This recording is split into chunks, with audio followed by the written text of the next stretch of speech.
பத்திரிகை ஆசிரியர், நாடக ஆசிரியர், நடிகர், வக்கீல் அப்படின்னு நிறைய பொறுப்புகள் இருந்தவர் தான் நடிகர் சோ ராமசாமி. இவர் சினிமாவில் நிறைய குணச்சித்திர வேஷத்தில் நடிச்சிருக்கிறாரு. அது மட்டும் இல்லாமல் நிறைய நாடகங்களையும் எழுதியிருக்கிறாரு. சம்பவாமி யுகே யுகே அப்படின்னு சொல்லி ஒரு நாடகத்தை எழுதியிருந்தாரு.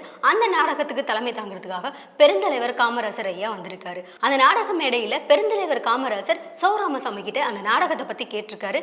அதுக்கு நடிகர் சோ ராமசாமி ரொம்பவே கத்தி காமராசருக்கு பதில் சொல்லியிருக்காரு. அந்த நாடக மேடையில் காமராசரும் சோ ராமசாமியும் என்ன பேசிக்கிட்டாங்க அப்படின்ற விஷயத்தை பற்றி இந்த நிகழ்ச்சியில் திரைப்பட தயாரிப்பாளர் மற்றும் இயக்குனருமான சித்ரா லட்சுமணன் சார் நம்ம கூட ஷேர் பண்ணியிருக்காங்க.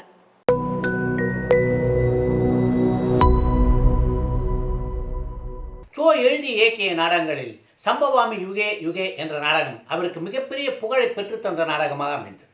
நாடு பூரா ஊழல் மலிஞ்சிருக்கு. அந்த ஊழலை ஒழிக்க வேண்டும் என்று அந்த ஆண்டவனே அவதாரம் எடுத்து வந்தால் கூட இந்த ஊழலை எல்லாம் ஒழிக்க முடியாது என்ற கருத்தை அடிப்படையாக கொண்டு உருவாக்கப்பட்ட நாடகம்தான் சம்பவாமி யுகே யுகே.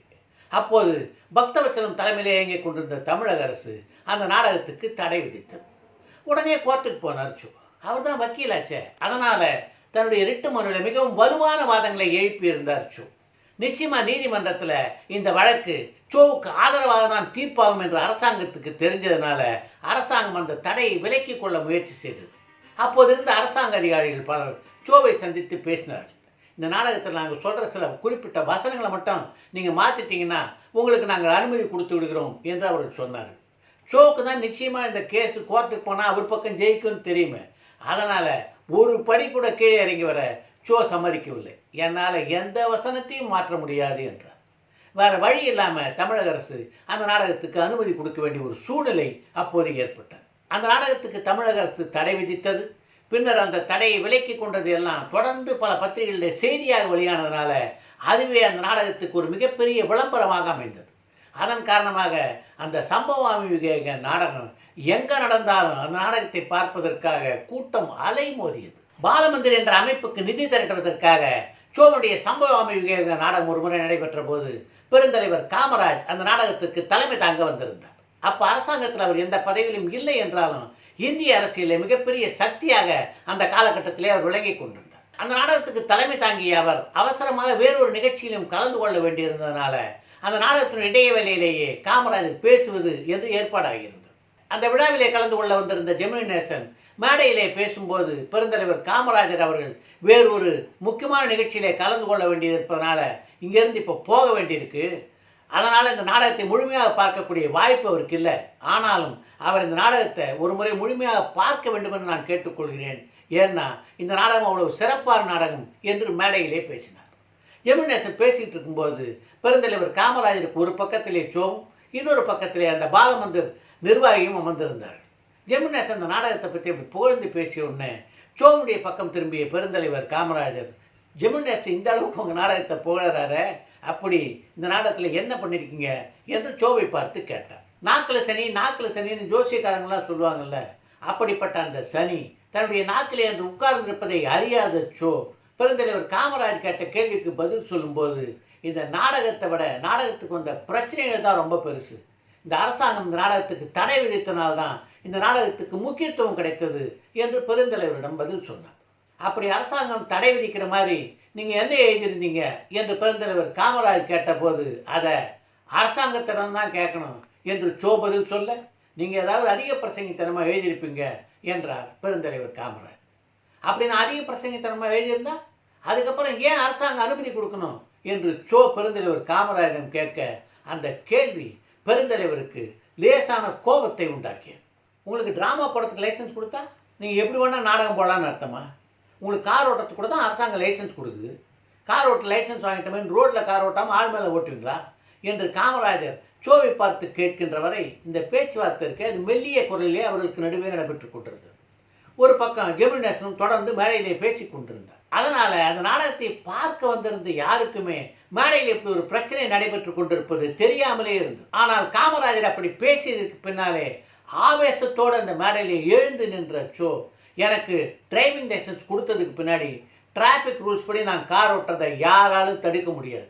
அதே மாதிரி இந்த நாடகத்துக்கு அரசாங்கம் அனுமதி கொடுத்ததுக்கு பின்னால் அரசாங்கம் எந்த நாடகத்துக்கு அனுமதி கொடுத்துருக்கோ அந்த ஸ்கிரிப்டில் இருக்கிறத நான் நாடகமாக நடத்துறத யாராலும் தடுக்க முடியாது என்று ஆவேசமாக குரல் கொடுத்தார். அவர் அப்படி பேசினதை கேட்ட உடனே மொத்த கூட்டமும் அதிர்ச்சியிலே உறைந்து போனது.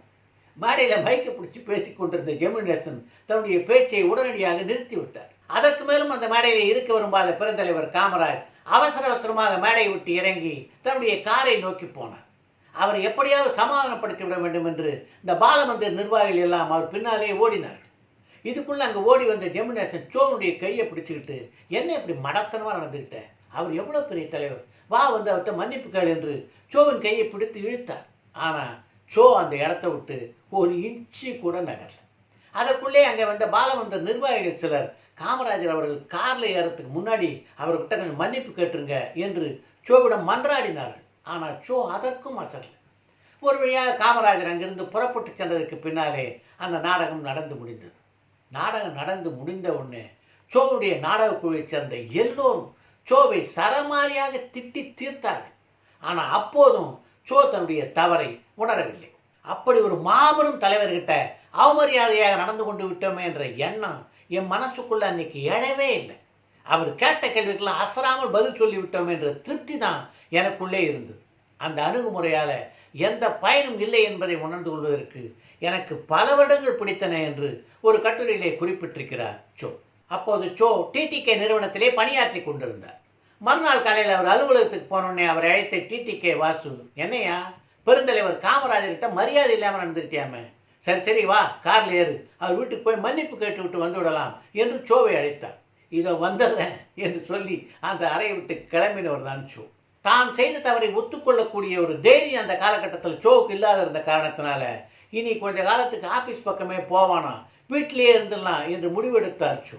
ஆனால் அலுவலகத்தை விட வீட்டில் இன்னும் கடுமையான எதிர்ப்பு இருக்கும் என்று அவர் எதிர்பார்க்கவில்லை. இவர் வீட்டுக்கு போகும்போது இவருடைய வரவுக்காகவே வாசலிலே காத்திருந்த அவருடைய தம்பியான அம்பி, இந்த வீட்டுக்குள்ளே மட்டும் வந்துடாது, ஏன்னா நீ வீட்டுக்குள்ளே வந்த உடனே உன்னை உதைக்கிறதுக்காக சார் காத்துக்கிட்டு இருக்கார் என்ற தகவலை சோவிடம் கூறினார். சோவனுடைய வீட்டில் சோ, அவருடைய தம்பி அம்பி எல்லோருமே அவருடைய தந்தையை சார் என்று தான் கூப்பிடுவார்கள், அப்பா என்று எப்போதுமே அழைக்க மாட்டார். சோவுடைய தந்தை மிக தீவிரமான காங்கிரஸ்காரர், காமராஜர் மீது மிகுந்த மரியாதை கொண்டவர். அப்படிப்பட்ட பெரிய தலைவர்கிட்ட சோ மரியாதை குறைவாக நடந்து கொண்டு விட்டாரே என்ற ஆத்திரத்தில் இருந்தார் அவர். அதன் காரணமாக வீட்டுக்கும் போக முடியாமல் ஆபீஸுக்கும் போக முடியாமல் நாடக மேடை, நண்பர்கள் வீடு என்று பல நாட்கள் சுற்றி திரிந்தார் சோ. இதற்கிடையில சோ தன்னிடம் பேசிய பேச்சு அவருடைய அலுவலகத்தில் சோவுக்கு மிகப்பெரிய பிரச்சனையை உண்டாக்கிவிட்டது என்பதை அறிந்த பெருந்தலைவர் காமராஜ் டிடிகே வாசுவை போனிலே அழைத்தார்.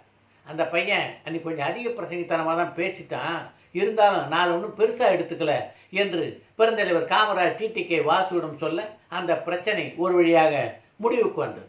அதற்கு பின்னாலே அலுவலகம் செல்ல தொடங்கினார் சோ. இந்த நிகழ்ச்சி நடந்த சில மாதங்களுக்கு பின்னாலே எழுத்தாளர் சாவினுடைய வீட்டில் நடைபெற்ற ஒரு விருந்திலே பெருந்தலைவர் காமராஜரை மீண்டும் சந்திக்கக்கூடிய ஒரு வாய்ப்பு சோவுக்கு கிடைத்தது. பெருந்தலைவர் காமராஜர் கிட்ட சோவை சாவி அறிமுகம் செய்து வைத்த போது, இவர் எனக்கு நல்லா தெரியுமே, மிகப்பெரிய அதிக பிரசங்கியாச்சே என்று சாவியிடம் சொன்ன பெருந்தலைவர் காமராஜர் சோவின் பக்கம் திரும்பி, இன்னும் அந்த அதிக பிரசங்கத்தனம் அப்படியே இருக்கா என்று கேட்டார். அதுக்கப்புறம் அதோடு நிற்காம, அது இருக்கட்டும், அதுவும் ஒரு வகையில் நல்லதுக்கு தான் என்றார். எழுத்தாளர் சாவியினுடைய வீட்டில் நடைபெற்ற அந்த சந்திப்புக்கு பின்னாலே தலைவர் காமராஜ் எனக்கு கொடுத்த மரியாதையும் உரிமையும் என்னுடைய திறமைக்கும் அனுபவத்துக்கும் சற்றும் சம்பந்தமில்லாதவை என்று பெருந்தலைவர் காமராஜுடைய பெருந்தன்மையை பற்றி ஒரு கட்டுரையிலே பதிவு செய்திருக்கிறார் சோ.